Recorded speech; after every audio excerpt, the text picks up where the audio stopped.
Sandalwood drugs ಪ್ರಕರಣಕ್ಕೆ ಸಂಬಂಧಿಸಿದಂತೆ ವಿಚಾರಣೆ ನಡೆಸಿದ ಬಳಿಕ ಎನ್ಸಿಬಿ ಅಧಿಕಾರಿಗಳು ಬಿಗ್ ಬಾಸ್ ಮಾಜಿ ಸ್ಪರ್ಧಿ ಆಡಮ್ ಪಾಷರನ್ನು ಬಂಧಿಸಿದ್ದಾರೆ.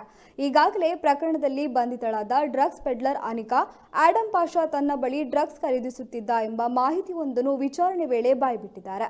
ಹೀಗಾಗಿ ಅನಿಕಾಳಿಂದ ಡ್ರಗ್ಸ್ ಖರೀದಿ ಆರೋಪದಡಿ ಪಾಷಾ ಅವರನ್ನು ವಶಕ್ಕೆ ಪಡೆಯಲಾಗಿದೆ ಎಂದು ಬೆಂಗಳೂರು ವಿಭಾಗದ ಮುಖ್ಯಸ್ಥ ಅಮಿತ್ ಗವಾಟೆ ಸ್ಪಷ್ಟಪಡಿಸಿದ್ದಾರೆ.